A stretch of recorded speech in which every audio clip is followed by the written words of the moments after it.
Happy New Year, everybody. So my name is Dr. Vince Gutierrez. I'm a physical therapist. You can find me at movementthinker.org. I'm going to be giving a lecture in February.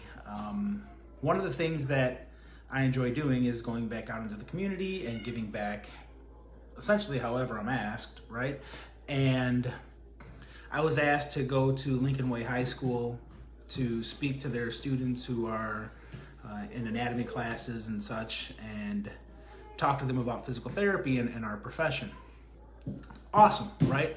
And if you're a PT and you're watching this, this is easy for you to go out, reach out to a school, ask to do a career day, ask to jump in and help however you can, because even though you may not realize it, you made it through undergrad, you made it through grad school, and you have something to offer those people who are looking to follow in your footsteps. So don't hesitate to reach out to the schools to tell them how you got to where you're at. So they've given me a list of 32, they've given me a long list, there's 2 pages here, of questions that the students are going to ask me. And honestly, they're actually pretty good questions, and it's stuff that I've never answered before. So I thought it would be good for me to do a video. Don't mind the kids in the background, they're screaming, they're having a good time. So yeah, some of these questions are actually like, not an answer, right? And like I know the answer, but the answer is going to come off kind of corny. So I'm going to go with them anyways. I'll probably answer the first, I might answer the first group, right? So we'll go from there. First, when did you know you wanted to be in the medical or healthcare field? For those that know me, I had little plans on becoming a physical therapist. I don't know if you guys noticed, but the last person just dropped off the video. It makes me feel so important that there's nobody left watching. Anyway, I had no plans on being a physical therapist. When I was an undergrad, I had planned on med school or teaching. And it was about how many people could I help, right? How many people could I affect? I've always been that giving person, that helping person. First off, the number one answer that I typically get for people who go into the PT profession is they want to help people. Why do you want to go into PT? Because they want to help people. There's so many ways that you can help people. Don't make that the main reason why you're going into physical therapy. And during an interview, please don't make that your canned answer, because we're hearing that answer over and over again. How do you intend to use the physical therapy profession to help people, right? And so now getting back, I was either going to med school or I was going to be a teacher, because I wanted to help people and I wanted to make a large impact, right? And I felt that as a teacher, I could make an impact, and I could make an impact on 30 people at a time. And so that was my initial intent. I was going to be a teacher. Now, how I went about doing it, I'm going to answer some of these questions here. To make that choice between teacher and med school, there used to be a statue at Loyola University in Chicago, a big Jesus statue, right? And you know, it's going to get a little deep here for a second, but a long time ago, I wouldn't say I was really religious, like going to church every Sunday, but I'd say I was very spiritual, right? Reading the Bible, praying, meditating, listening inwards. And, you know, I would go out to that statue probably once a week, and I'd leave a penny for my thoughts, and I'd just sit there and have a conversation with God. And I prayed about it. What would I do? Teacher, med school, teacher, med school. I chose to become a teacher. And I don't know if it was the smartest decision, right? Because I didn't really know what I was going to teach. Didn't really have a passion other than I knew I wanted to impact people. So I decided to study biology. And at junior college, Joliet Junior College, I took a lot of bio classes. Didn't take any Spanish classes, right? And took my science stuff, went heavy science at Joliet Junior College. Oh, by the way, I recommend you go to a junior college if you have trouble affording a 4-year university, because you'll save a lot of money in the long run, and I'm gonna touch on that here in a second. And so I said, dang it, I'm gonna be a teacher. And I went through my 3 to 4 years of junior college, because everybody should do 3 to 4 years in junior college, right? While I was in junior college, I was working full-time, and sometimes 2 jobs full-time. I was working, pushing carts at Sam's Club. I was working overnight as a stock boy at Eagle Finer Foods. They're no longer in existence. And I was still training for powerlifting and going to school. I'm not going to say full-time, because full-time I was busy working and making money. But I will say I was doing about 6 to 8 credit hours a semester, going to school all year long. Never taking a break from school. But anyway, so I went to JUCO for a long time, right? And after JUCO, I ended up going to UIC because I felt the need to have the college experience.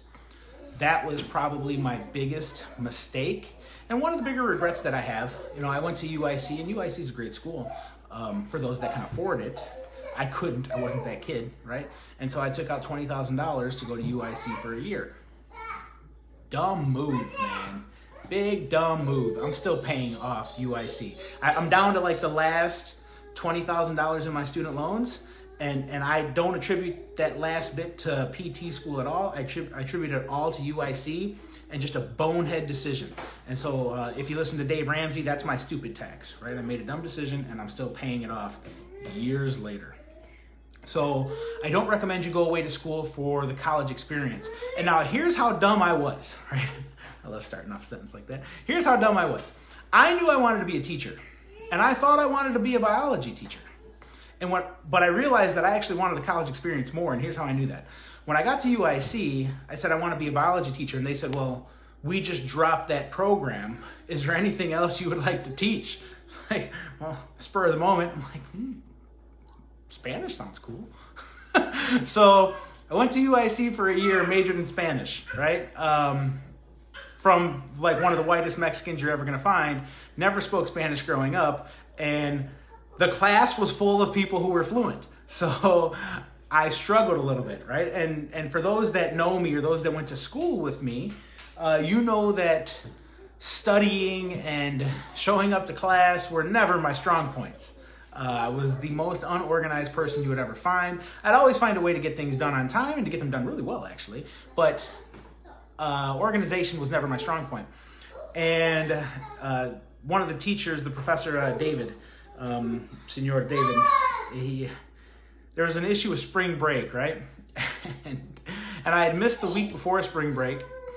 And then there was spring break, and he called me the following week, and he's like, hey, are you coming back? Because you haven't been here in a long time, and we're not sure if you've dropped the class. Well, I didn't drop the class. I was too busy at UIC. I was actually at school. But again, those that know me know that I will be there. I just won't be in class, right? And so I was at school, but I was taking part in all of the other things that UIC had to offer. I went bowling with blind people. I followed blind people around for a day. I wore the blinders and used the stick. It was a really awesome experience, right? And it's funny because I spent $20,000 to do that. And I went to Japanese tea time, and I spent $20,000 to do that. I did a lot of volunteering. But I don't recommend going away to a school for the college experience because you're going to pay a lot of money in order to get that. So in the long run, I wanted to be a biology teacher. They didn't offer the program, so I said, I'll take Spanish. And I realized about a semester into it that Spanish is boring. No offense to anybody who's Spanish, right? Who's studying Spanish or teaching Spanish. But Spanish wasn't my gig. Reading literature all day in Spanish wasn't fun for me. I would actually go to UIC. It's funny, right? Now that I look back on it, gosh, I was horrible as a student. I would actually go to UIC, miss my Spanish class, and go sit in on organic chemistry because that was cool, right? And so then I realized, well, I should probably do something back in science because that's where my passions were. But I knew I couldn't do it at UIC because I couldn't afford it. So I dropped out of class at UIC, went to Governor State, and entered the biology teaching program. Took all the coursework, and I wanted to be a teacher. I thought I wanted to be a teacher, right? Until I went and did field work. And I'm like, man, this is just not for me. Had some bad experiences that I didn't really want to be in. There's some politics involved. And I just didn't want to be in teaching. My journey into physical therapy is actually a very unique one. And I didn't realize how blessed I was or how unique my journey actually was until I was on the other end and seeing people who are trying to get into PT school.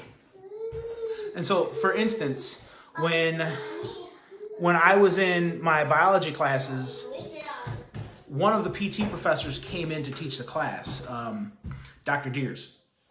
And this upper level biology class was actually pathoanatomy, right? And this upper level biology class was actually first year PT class, right? It was a shared class. And so the PT students were in there and the bio students were in there. And there were a few bio students that, still close with. We still hang out every once in a while nowadays. But he was asking meathead questions, like for those, again, I was a power lifter from 2003 till I think I did my last competition in 2012. I did competitive strongman. I worked with Olympic weightlifters.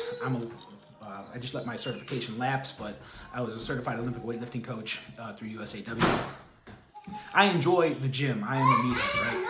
And Dr. Deers was asking meathead questions. And so, he'd ask, when you do a dip, which muscles are working and how, and, I got it, right?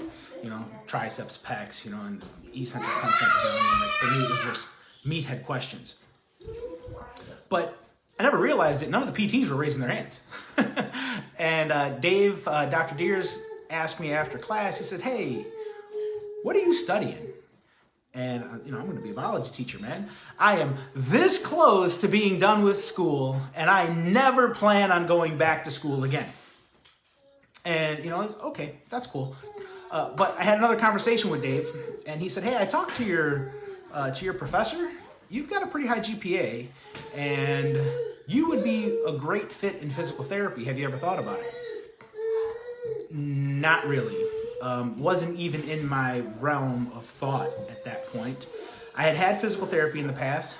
Shout out to MJ, Mary Jones, Dr. Mary Jones. She's amazing and good friend and still a great friend.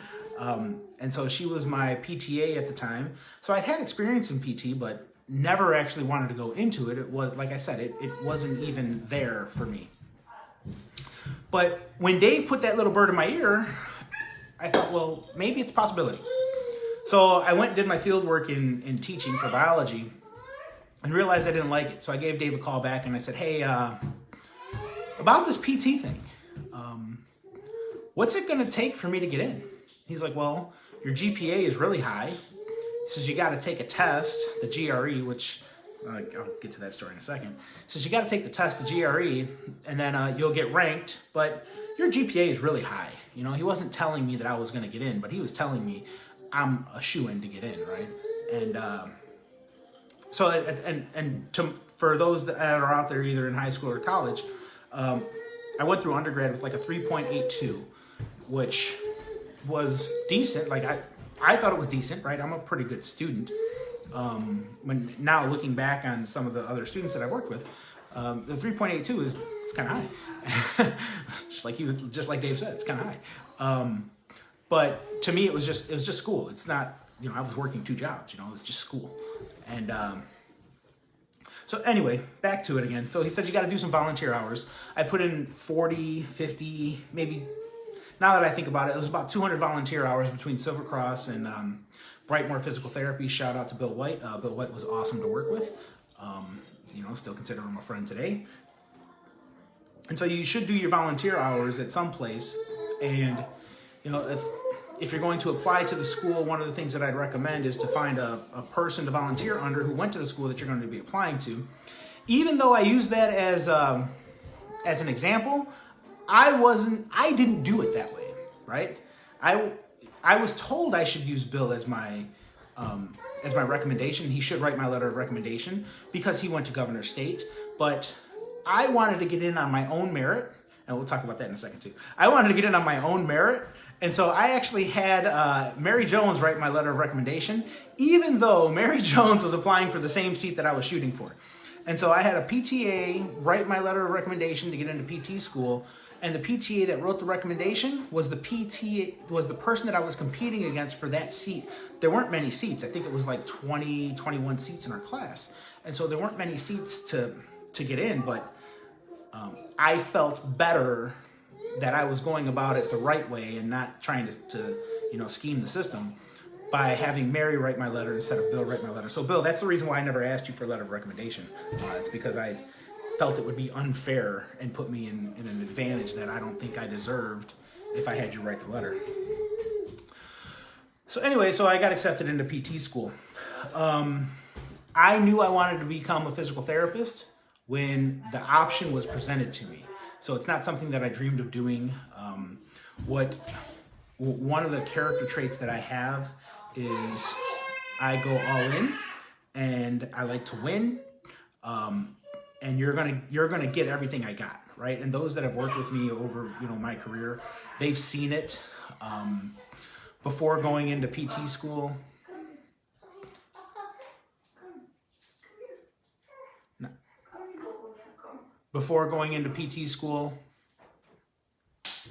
I was Employee of the Year at Sam's Club. And the year actually I got into PT school, I was Employee of the Year, which was awesome, right? It's like 280 people, and they voted me as the best employee that they had that year, and I worked hard for it. But I like to win at everything that I go into, and so going into PT school was just another competition for me. It's just going there to do what I can and trying to be the best that I could.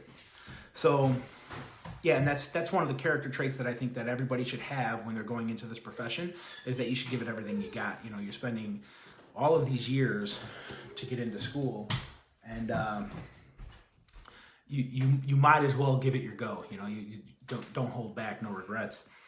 And so, it was actually, I credit Dave Deers for actually getting me into the program, and Mary Jones for writing my letter of recommendation and kind of, standing beside me the entire time that I was going through school. Mary got accepted too into the same class. How did I know that this was the right college major career for me? It was meathead, right? I thought, honestly, I was a personal trainer, and I thought that being a personal trainer was going to be a direct correlation into being a physical therapist. And while I was in PT school, it was meathead stuff. It's concentric, eccentric, isometric. It's muscle fibers, fiber types. To me, it was fun. It was an extension of what I was already doing in the gym. It wasn't until I went on my second long clinical that I realized I was not going to do anything with athletes or sports or strength sports at all in my career, because I fell in love with treating spines, and it was so much fun, right? I got to see cause and effect like this, like that, and I'd never seen that before. You don't see that in the gym. And so that, for me, that was awesome. And that's when I knew that my career was going to go in a separate direction from where I thought it was going.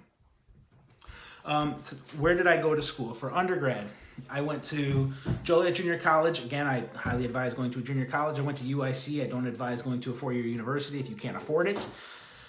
I went to Governor State. Governor State was affordable. It was small class sizes. It worked around my work schedule, and so it was awesome. I would highly recommend going to Governor State University for those reasons alone. I mean, especially if you're going to go on to grad school at some point. Again, no offense to governors, it's a smaller school, right? It doesn't have the name recognition. But if you're going to go on to grad school, it doesn't really matter where you go for your undergrad, right? If you're going to go get your DPT, if you're going to go get your doctorate in physical therapy, touch on this for a second. PT. PT stands for physical therapy, okay? That is a protected term in almost every state, but definitely Illinois. And the reason why I bring this up is because I had mentioned, I was talking to a patient, and I said, yeah, I've run into some PTs, they don't realize this. And he says, yeah, personal trainers, man, they just, they're not there. And I'm like, all right, I got to have that conversation. I used to be a personal trainer. Personal trainers are supposed to go by certified fitness trainers. They're not allowed to go by PT. PT is a licensed term. It's a protected term in the state. And so it's actually breaking some issues if they call themselves PT. It's false advertising. So anyway, where did I go to school? And like I said, I went to Governor State for undergrad. What's going on, guys? Aldwin, Jackie, it's good to see you. I hope you're doing all right. So yeah, I went to Governor State for undergrad, and then I went to Governor State for grad school. Like I said, credit Dave Deers. Did I ever change my major multiple times? You just heard it. I thought I was going to be a Spanish teacher. I mean, gosh, I'm glad I'm not, right? This field is way more fun than what I think I would have gotten out of teaching Spanish. What types of schooling is required in order to become a physical therapist? So it's typically a 4-year undergrad plus 2 to 3 years of grad school, depending on where you go. And even that 4-year undergrad is negotiable, depending on where you go. You can have direct admission into some programs. I think Marquette is one that's a direct admit. In ours, I think Northern might be a direct admit now. I'm not quite sure. But Marquette is the big one. And so it's either a 6-year program, 5-year program, 7-year program. It really depends on which combination you go with. But in the end, it's a lot of schooling and it's a lot of debt. Advice for studying and succeeding in the tough science classes. Yeah, know your learning style, right? Yeah, UIC, huh? I personally couldn't afford UIC Aldwin, so I was only there for a year. But I had a great time while I was there. It was so much fun. I bowled like every week and went to the arcade. And anyway, it doesn't matter. Rarely ever went to class. Yeah, great 20 grand. So, do you think it's better to do a regular grad school or a bridge program, as limited as it is? That's actually an awesome question. So my wife is a PTA, and this is something that we've discussed in the past. I personally look at return on investment, right? And so when you're going to go to the bridge program, there's 2 in the country right now. You have Findlay over in Ohio, and then you have Galveston at UTMB. I heard they're looking at a third. I'm not quite sure where that third one's going to go yet, maybe California. But yeah, you're looking at 2, and cost of the program is about 80 grand-ish. You have to travel, you have to stay there. You still have to work 20 hours a week as a PTA in order to maintain eligibility in the bridge program. I did interviews this year at Governor State, and there was actually a PTA who interviewed to go to governors. And I actually, I did time out on the interview because I was curious about the rationale for the same question. Why choose governors over a bridge program? And the answer, it was a very thoughtful answer, right? The person felt that there would be more experience gained from going to full-time DPT instead of doing the bridge program. Again, the person had a phenomenal answer. Said that the person will still be working part-time on weekends. Again, Mary Jones was in my class. She, instead of doing a bridge route, I don't know if the bridges were out there at that point. Maybe if MJ's watching this at some point, she could answer that. But instead of doing a bridge program, she went to Governor State, and she was, if not at the top of the class, near the top of the class because of her experience as a PTA. I personally, looking at it, I would have said the bridge program, but I honestly think cost-wise, you might actually find a state school that you're going to get out of cheaper. It might be a little longer, might not be, but you'll probably get through that a little bit cheaper than all the traveling and lodging that you'll have to do for the bridge program. I hear South College has a 2-year program for the DPT. That might actually be more beneficial for some people who already have the PTA degree and are going for a DPT. But yeah, it's still a debate back and forth. I'd love to see a bridge program a little closer to home, so it would cut out on that travel and lodging, and then it might actually be a little bit more competitive in terms of making that choice. But when you're looking at, you're going to be away from home, 4 days, every 4 days, twice a month, right? It's hard to do that if you have a family, and so it's it's not as accessible as just the regular DPT program, which for us is right around the corner here at Governor State. So yeah, I hope that answers your question. Getting back to the questions, if anybody else has a question out there, feel free to throw it out there. Advice for studying and succeeding in the tough science classes. Best thing I ever tell a student is understand your learning style, right? And I didn't know why I excelled at school. Oh, you had MJ, awesome. Yeah, that's awesome. And Mary Jones, Dr. MJ, Mary Effin Jones, I hold her on, she's one of the few people that I hold on a pedestal. And, you know, I've always looked up to MJ, and I'll always look up to MJ. You know, she's a beacon of light in our profession. She does a lot for our profession. She's just an amazing person. There's a few people out there that are just wow people that, you know, when I mention them, I get goosebumps. MJ's one of them. So, yeah, absolutely love MJ. But getting back to how do you study for the tough classes? You have to know your learning style, right? And I never realized why I excelled at school so much going through undergrad, because for me, and this may not be the norm, and I realize that I am not in the norm. I'm at the very far end of that bell curve, but I am almost purely auditory. And so when you're an auditory learner, and so you have to watch how schools are set up, right? Schools are really set up for the auditory learner to excel, because the auditory learner doesn't forget what they hear. And so, me personally, I don't tend to forget what I hear, right? And so when I would show up to lecture, I was, great story. I have to go to the story here. So I would show up to a lecture with popcorn and a pop, right? And I actually got kicked out of a class once, out of biology class, Dr. Guimo at Governor State. So to put it in perspective, our homework assignment was to read chapter 3, 4, and 5, right? And so I mean, I'm a fairly quick reader, but I don't absorb as well reading as I do listening. And so what I used to do in school was I would read the chapter into one of those small, tiny cassette players, right? I'm old. And I would put one of those small, tiny cassette players in there. I'd read the chapter. And then while I was driving, instead of listening to the radio, I'd play the chapter back for me. It's like an audio book, right? I mean, that might be why I love podcasts so much. And I would just memorize everything that was coming at me that I was reading out loud. And I would show up to class the next day. It was probably the sixth time the class met over the semester. And I had realized what the pattern was going to be in class. You show up and she reads the notes from the chapters to you that you were already supposed to have read. So, you know, we had a big auditorium style seating.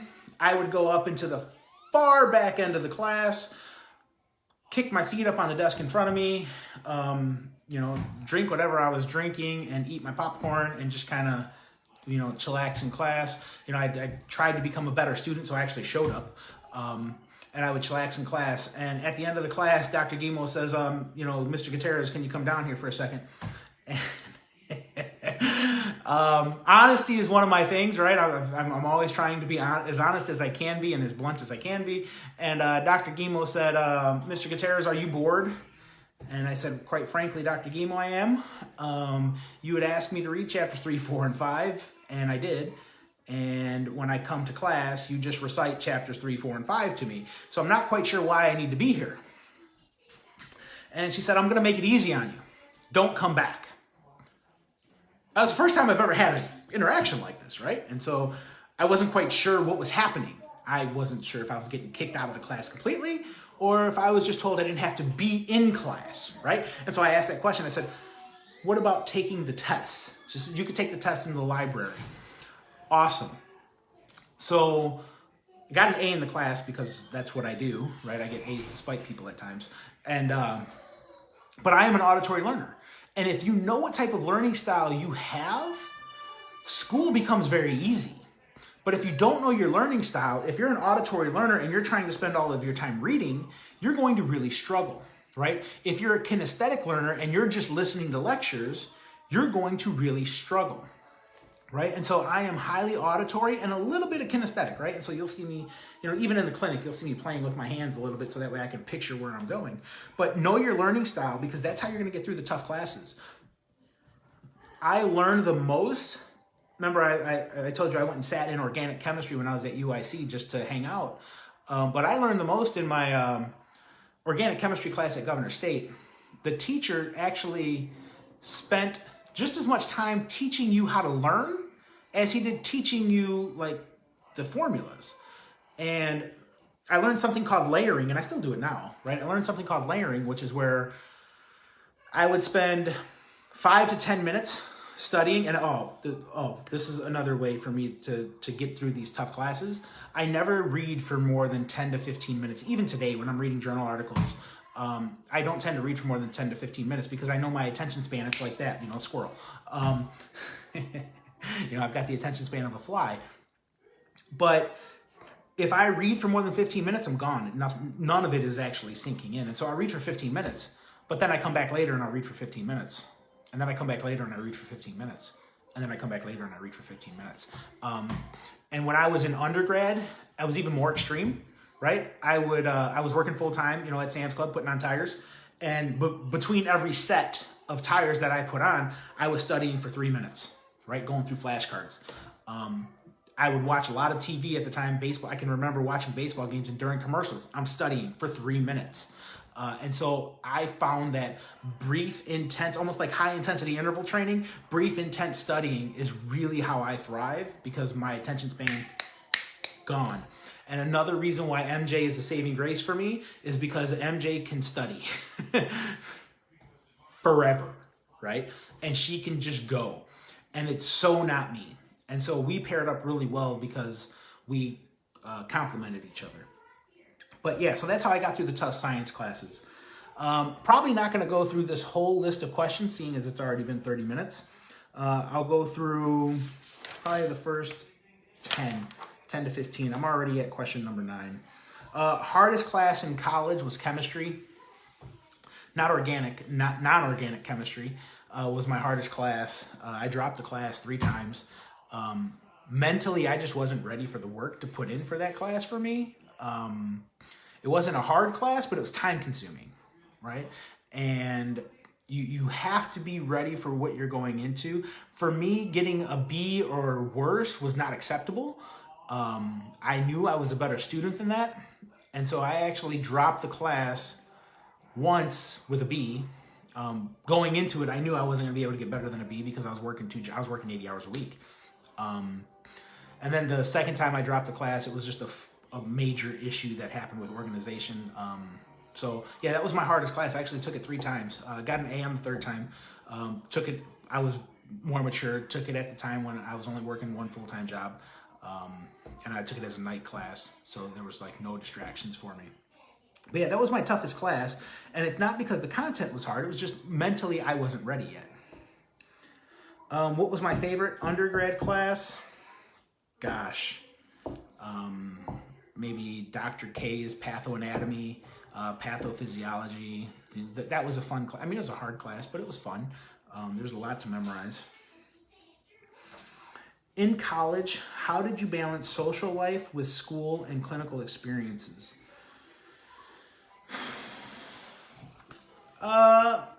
In undergrad, like I said, there were times where I was working 2 jobs. I was always working.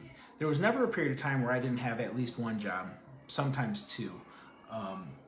Even in PT school, I was working overnights. And it's not recommended. It's highly frowned upon. Yeah, I showed up to research class with Dr. Carter.